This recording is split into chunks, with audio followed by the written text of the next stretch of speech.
Kalian nggak usah dipepetin ya tangannya gitu. Nih. Nah, Karena kelihatan aja sih. Kalian geser kanan dikit. Lagi. Aku udah. Om Swastiastu. Kami dari kelompok 5 akan mempresentasikan materi mengenai peran Indonesia dalam menciptakan perdamaian dunia melalui organisasi internasional yaitu PBB. Nah, sebelum itu, izinkan kami perkenalkan diri. Perkenalkan, nama saya Kade Ayuanita Pratiwi, nomor absen 21. perkenalkan nama saya Igede Arjuna Putra, nomor absen 11. Perkenalkan, nama saya Putri Aksari, nomor absen 33. Perkenalkan, nama saya Ida Krisna Daptaloka, nomor absen 20. Perkenalkan, nama saya Dua Agung Gede Sukrodana, nomor absen 9. Perkenalkan, nama saya Bulan Trisna Jayanti, nomor absen 29. Dan langsung saja, mari kita simak materinya. Baik, kita masuk ke pengertian dari Organisasi Internasional Perserikatan Bangsa-Bangsa.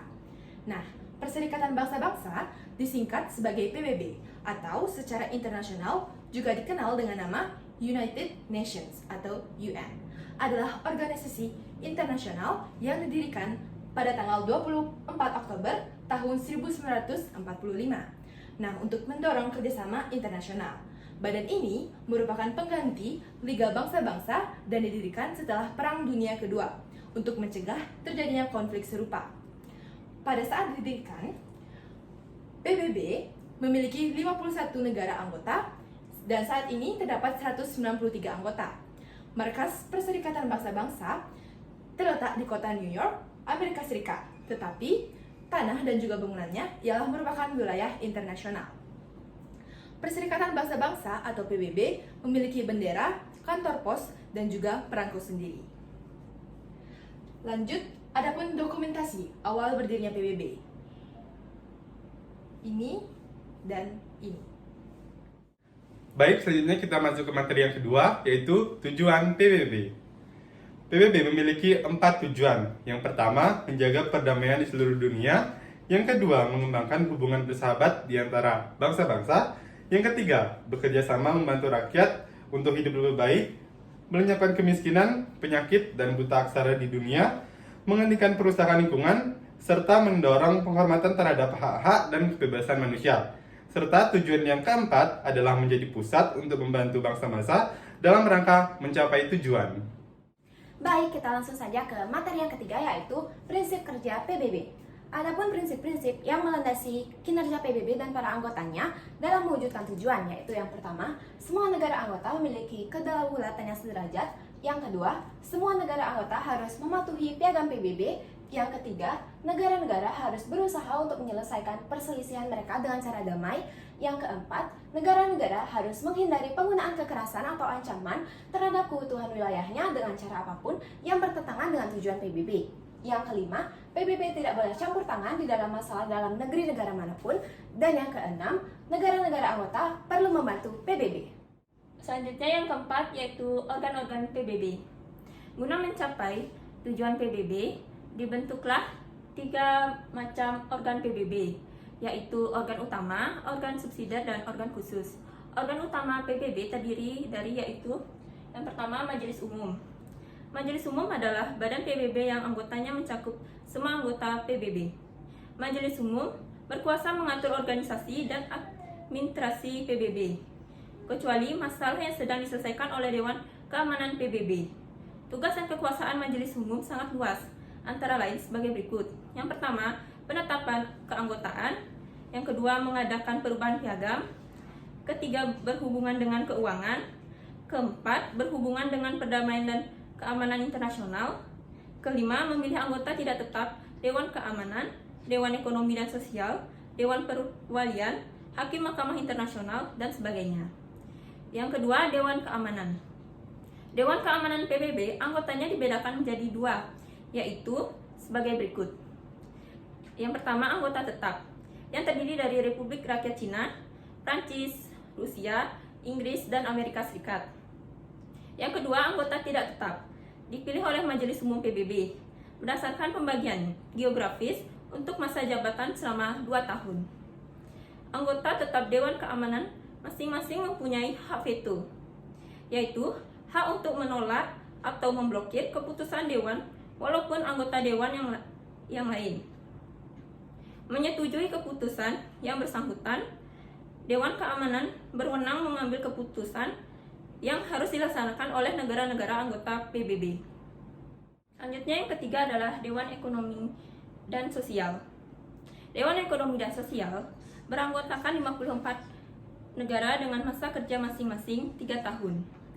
Berikut beberapa tugas Dewan Ekonomi dan Sosial. Yang pertama, mengkoordinasikan kegiatan badan-badan khusus.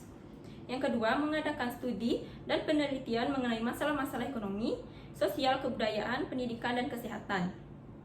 Yang ketiga, melaksanakan tugas-tugas yang ditentukan dalam sidang majelis umum. Yang keempat, Dewan Perwalian. Dewan Perwalian adalah badan PBB yang bertugas menyelenggarakan pemerintahan dan melakukan pengawasan terhadap wilayah-wilayah perwalian. Yang kelima, Mahkamah Internasional. Mahkamah Internasional merupakan organisasi PBB yang menangani bidang peradilan terhadap sengketa antar negara. Kantor Mahkamah Internasional berada di Den Haag, Belanda. Mahkamah Internasional menjadi mahkamah pengadilan tertinggi di dunia. Yang keenam, Sekretariat. Sekretariat adalah organisasi PBB yang bertindak sebagai pusat pelaksanaan ketatausahaan PBB. Sekretariat terdiri dari Sekretaris Jenderal dan Sekretaris Jenderal Pembantu. Sekretaris Jenderal Pembantu berjumlah 8 orang. Selanjutnya ada keanggotaan PBB. Keanggotaan PBB terbuka bagi semua negara dengan syarat-syarat sebagai berikut. Yang pertama ada negara yang bisa menjadi anggota PBB adalah negara yang cinta damai. Lalu yang kedua ada negara tersebut mau menerima kewajiban-kewajiban yang tertera dalam piagam PBB. Yang ketiga oleh Perserikatan Bangsa-Bangsa, negara yang bersangkutan dinilai dapat mau melaksanakan kewajiban-kewajibannya.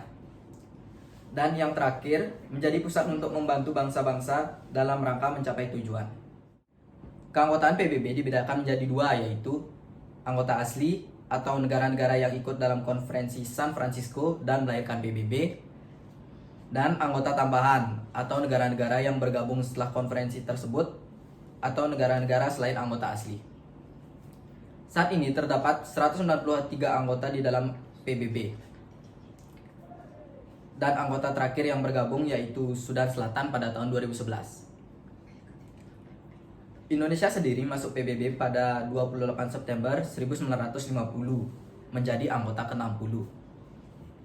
Akan tetapi, pada 7 Januari 1965, Indonesia keluar dari keanggotaan PBB dengan alasan adanya rencana pembentukan Persekutuan Tanah Melayu. Dan akhirnya pada 28 September 1966 atau pada masa Orde Baru, Indonesia bergabung kembali ke dalam PBB. Selanjutnya kita masuk ke peran Indonesia dalam PBB.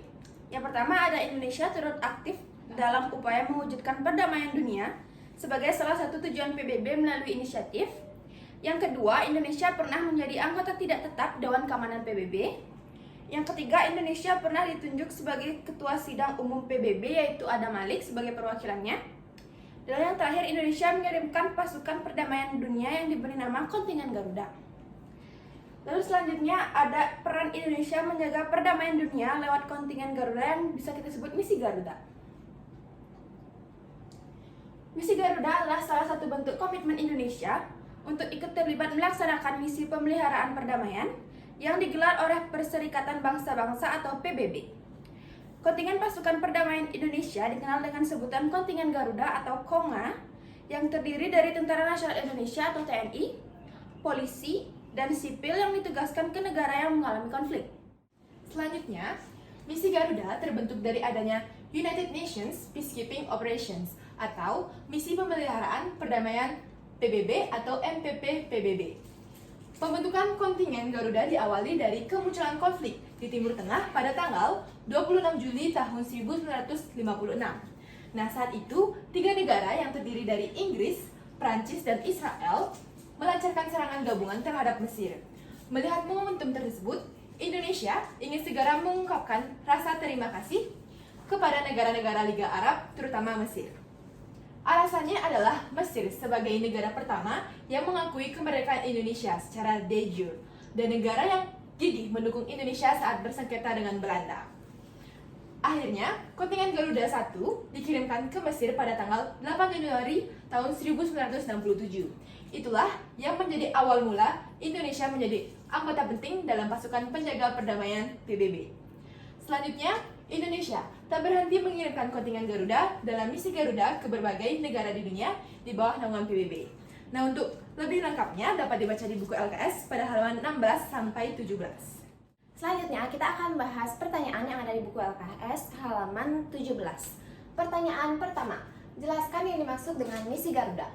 Misi Garuda adalah salah satu bentuk komitmen Indonesia untuk ikut terlibat melaksanakan misi pemeliharaan perdamaian yang digelar oleh PBB. Kemudian, pertanyaan kedua, jelaskan awal mula pembentukan kontingen Garuda. Pembentukan kontingen Garuda diawali dari kemunculan konflik di Timur Tengah pada tanggal 26 Juli 1956. Saat itu, 3 negara yang terdiri dari Inggris, Prancis, dan Israel melancarkan serangan gabungan terhadap Mesir. Melihat momentum itu, Indonesia ingin segera mengungkapkan rasa terima kasih kepada negara-negara Liga Arab, terutama Mesir.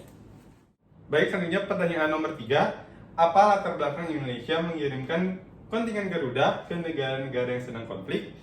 Jadi, latar belakang Indonesia mengirimkan kontingen Garuda ke negara-negara yang sedang konflik adalah tentunya sebagai wujud pelaksanaan mandat Konstitusi Indonesia yang berbunyi ikut melaksanakan ketertiban dunia. Pertanyaan nomor 4, jelaskan peran Indonesia dalam menjaga perdamaian dunia melalui kontingen Garuda. Peran Indonesia dalam menjaga perdamaian dunia melalui kontingen Garuda adalah ikut membantu negara di bawah naungan PBB dalam mengatasi konfliknya guna memelihara perdamaian dan keamanan internasional.